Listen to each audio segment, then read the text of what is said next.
Hello everyone, this is Glorify classes and my name is Deepak Yadav. तो जो हम chapter अब कर रहे हैं अभी वो चल रहा है हमारा chapter mole concept and stoichiometry. Class 10th का है, आईसीएससी बोर्ड का, है ना। तो केमिस्ट्री के अंदर हमारे इस चैप्टर में हमने बहुत सारे टॉपिक्स कवर कर चुके हैं। गेल-ल्यूसेक लॉ, एवोगाड्रो लॉ, इसके अलावा relative atomic mass, relative molecular mass, gram atomic mass, gram molecular mass and some numericals. तो हमारा जो नेक्स्ट टॉपिक आज का इस वीडियो में होने वाला है वो है अपना मोल कॉन्सेप्ट। तो चलिए देखते हैं मोल कॉन्सेप्ट क्या होता है। तो मोल कॉन्सेप्ट के बारे में जानने से पहले हमें जानना जरूरी है कि मोल क्या होता है आखिर। तो देखिए, जैसे एक पर्टिकुलर एटम जो होता है जो बहुत ज़्यादा छोटा होता है, उसका मास निकालना जैसे हम लोगों के लिए पॉसिबल नहीं होता, ऐसे ही सोचिए अगर बहुत सारे मॉलिक्यूल्स हो गए, बहुत सारे आयंस हो गए, है ना, तो उन सबका मास निकालना भी पॉसिबल नहीं है। तो इसीलिए क्या हुआ ना कि जैसे मान लीजिए अगर एक सराउंडिंग ले, या फिर सराउंडिंग को अभी 2 मिनट हटाते हैं, ऐसे देखिए, मान लीजिए एक एटम, 2 एटम, 3 एटम, 4, 5, 6, 7, 8, 9, 10, 11, 12, 13, 14, 15, ऐसे बहुत सारे एटम, कितने 6.022 × 10⁻23, इतने सारे एटम हो गए, या फिर इतने सारे मॉलिक्यूल्स हो गए, या फिर इतने सारे आयंस हो गए, कितने सारे, इतने सारे। तो ये जितना बनाएंगे ना सारे मिलकर, ये सारे मिलकर ये मेरा एक मोल होगा, ये मेरा एक मोल मॉलिक्यूल्स का होगा, ये मेरा एक मोल एटम्स का होगा, ये मेरा एक मोल आयंस का होगा। तो अब आपको आइडिया मिल रहा होगा मेरा एक मोल कहने का मतलब क्या है, कि एक मोल के अंदर 6.022 इंटू 10⁻23 पार्टिकल्स होते हैं। अब वो पार्टिकल्स एटम हो सकते हैं, मॉलिक्यूल्स हो सकते हैं, आयंस हो सकते हैं, वो डिपेंड करता है क्वेश्चन के ऊपर, क्वेश्चन में से हमें वो गिवन होगा। तो अभी इन खरबूजे को हटाया जाए, ये हट गया। A mole has 6.022 blah blah blah particles. That's it.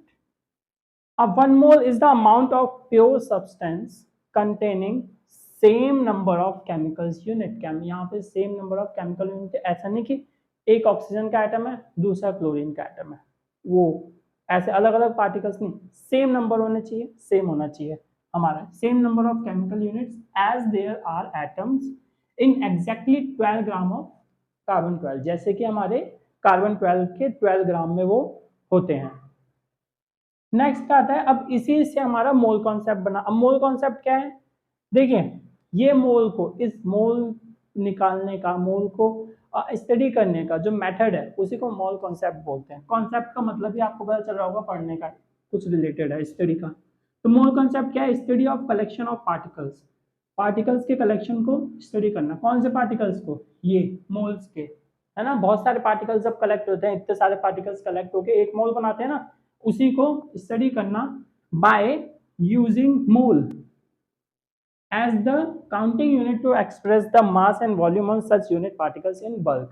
तो जब यही सारे जो पार्टिकल्स हैं बल्क में मिल जाएं, जैसे कि एक मोल हो गया, फिर दूसरा मोल, फिर तीसरा मोल, फिर चौथा मोल, अब बहुत सारे मोल्स हो गए, एकदम बल्क में आ गया। बल्क मतलब क्या, बहुत सारे आ गए।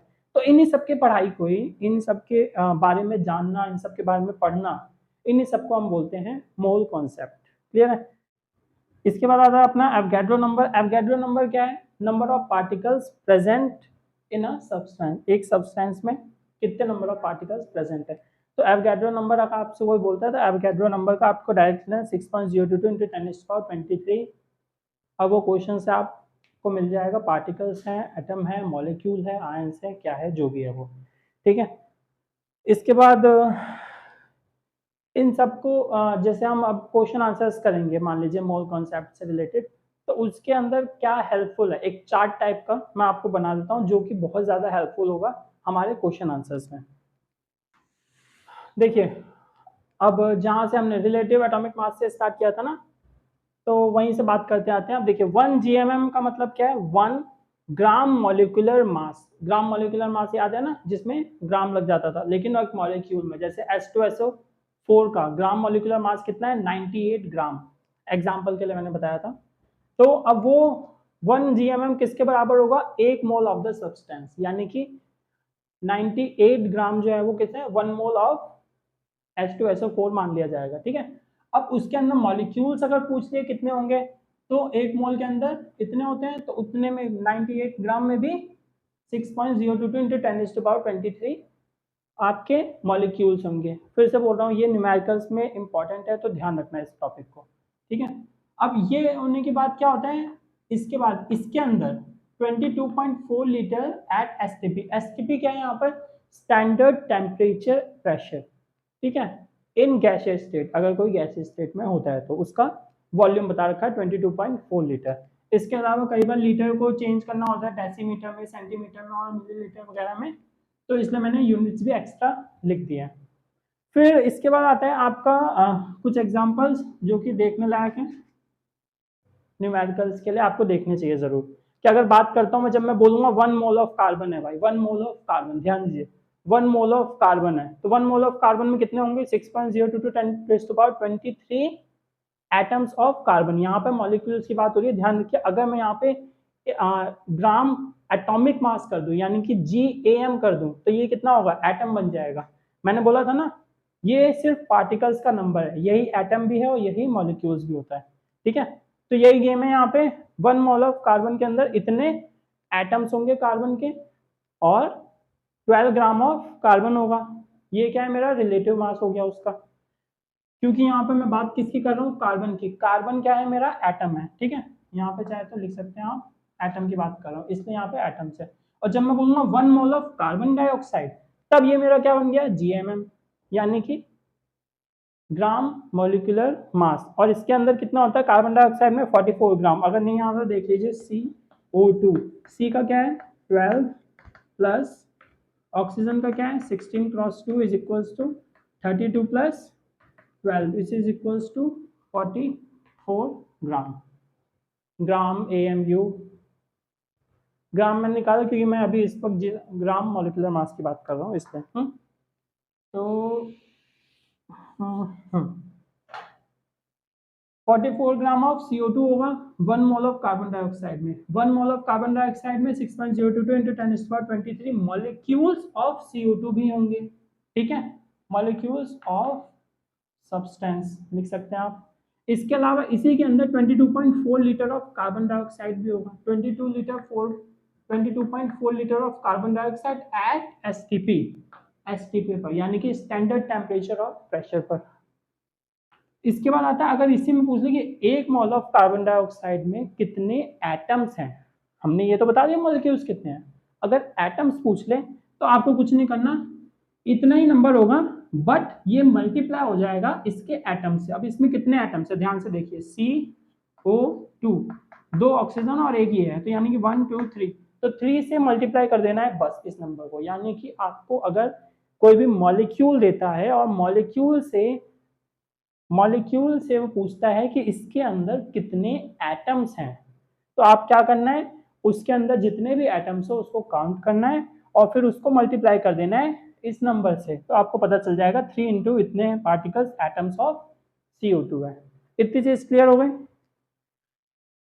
ठीक है। इसके बाद हम क्लोरीन का एग्जांपल भी लेके देख लेते हैं एक बार। सिंपल सा टेबल। तो अब क्लोरीन की अगर मैं बात करूं तो क्या है, 1 मोल ऑफ क्लोरीन के अंदर क्या क्या होता है।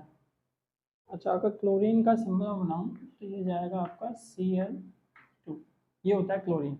अगर मान लो ऐसे है ना, ये एक ये दो, यानी कि एक Cl और दूसरा Cl, ये मिलके क्या बन गए, क्लोरीन का एक मॉलिक्यूल बन गया। क्या बन गया, क्लोरीन का एक मॉलिक्यूल, Cl2 क्लोरीन का मॉलिक्यूल। तो एक मोल ऑफ क्लोरीन के अंदर इतने सारे पार्टिकल्स हैं, वो भी क्या है, इतने सारे मॉलिक्यूल, 6.02222, ये 6.022 इंटू 10⁻23 मॉलिक्यूल्स हैं क्लोरीन के। क्योंकि एक इन दोनों को इसका एक एटम होगा, इसका एक एटम होगा, ये दोनों मिल जाएंगे तो क्या बन जाएगा, एक मॉलिक्यूल बना देगा। ऐसे कितने होंगे, 6.022 इंटू 10⁻23। अगर पूछ लिया कितने एटम है, तो भाई 2 से मल्टीप्लाई करना पड़ेगा, एक इसका होगा एक इसका होगा, तो इसको 1 2 3, मतलब ये इसके अंदर 6.022 इंटू 10⁻23, इसके अंदर भी 6.022 इंटू 10⁻23 एटम्स, तो इसलिए 2 से मल्टीप्लाई कर दिया। फिर 1 ग्राम ऑफ मॉलिक्यूल्स इसके अंदर ही क्या होगा, ये कितना होगा 1 ग्राम ऑफ मॉलिक्यूल होगा। और अगर पूछ लिया एटम कितना है तो 2 ग्राम ऑफ एटम्स होंगे क्लोरीन के, क्योंकि यहाँ पर 2 क्लोरीन के एटम्स हैं। 71 ग्राम ऑफ क्लोरीन होगा। अब 71 ग्राम कहाँ से आया, ये हमें बताया गया रिलेटिव मॉलिक्यूलर मास बताया गया यहाँ पे। कैसे, Cl2 का मतलब क्या हुआ, Cl का जो एटॉमिक नंबर होता है, सॉरी क्लोरीन का जो एटॉमिक मास होता है वो होता है 35.5 प्लस दूसरे Cl का कितना है 35.5, इन दोनों को प्लस करूंगा तो क्या आएगा 71 ग्राम, विच इज देयर। तो ग्राम एटॉमिक मास, इसको आरएमएम की जगह ज्यादा बेटर क्या होगा जीएमएम कर लेते हैं, क्योंकि जी लिखा हुआ है ना। अगर एएमयू होता चाहे तो आप यहाँ पे ऐसे लिख सकते हैं 71 एएमयू ऑफ क्लोरीन, लेकिन वो ठीक है। फिर 22.4 litre of chlorine at SCB, ये भी इजी है। इतना इसका क्या होगा, वॉल्यूम पूछेगा तो आपको सिंपल बता देना 22.4 लीटर है। एक मोल के अंदर 22.4 है, 2 मोल होंगे तो 44.8 हो जाएगा, मतलब 2 से उसे मल्टीप्लाई कर देना है। बहुत इजी हो गया, बहुत ज्यादा सिंपल हो चुका है अब तो। मेरे को लगता है कि अब न्यूमेरिकल्स करना चुटकी का काम है ना। तो चलिए ठीक है, यहीं पे ये वीडियो भी खत्म करते हैं मोल कॉन्सेप्ट का। मिलते हैं नेक्स्ट वीडियो में।